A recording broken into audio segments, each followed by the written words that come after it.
Digital photography is a powerful tool for capturing the present moment as well as preserving the past.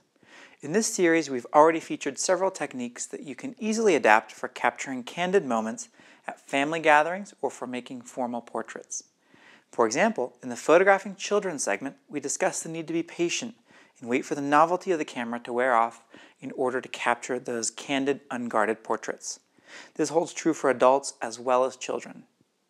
In the series on photographing your garden, we discussed the need to compose carefully around your subject and eliminate any distracting elements. We also discussed techniques for using your fill flash to illuminate your subject to help it stand out from the background.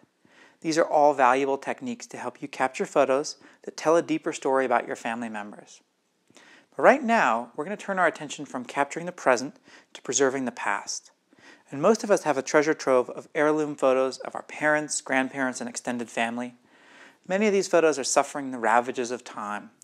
Old black and white photos may have been cracked, curled, or been damaged by moisture, handling, or by storage. Color photos may have been discolored and lost contrast.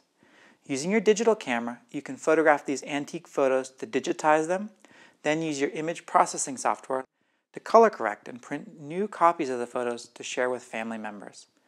This extends the life of your heirloom photos and makes sure that these photos are preserved for future generations. To begin, you'll need to set up a digital copy stand. You'll want a clean, flat surface like a backing board to remove any curl from the photos and some method of temporarily securing the photo to the backing board. Be sure that any method that you use will not damage or mar the photos. If your photos are old and curled, flattening them excessively may cause the surface of the print to crack. For these photos, you may be best served by securing either the top or the bottom of the print, photographing each half independently. Then in your imaging software, you can combine the flat top and flat bottom of the print into a single image. To light your prints, you're looking to evenly illuminate the face of the print without any hot spots or glare. I've used a lightly shaded window on an overcast day, or two lights positioned at 45 degrees to the face of the print. This angle is important to make sure there is no glare visible on the surface of the print. Now that you've set up your copy stand and your light source, mount your camera securely on a tripod, making sure your photo is perpendicular to the lens. This is important to make sure that your digital copy is sharply focused and the perspective of the original print is preserved.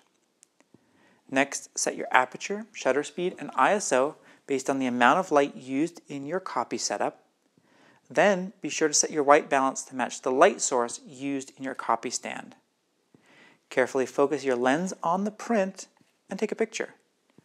When manually focusing, I often find it helpful to use the 10 times magnification view to ensure I set focus precisely. Lastly, take a test print to check your exposure and focus, and you're on your way to preserving your heirloom photos for generations to come.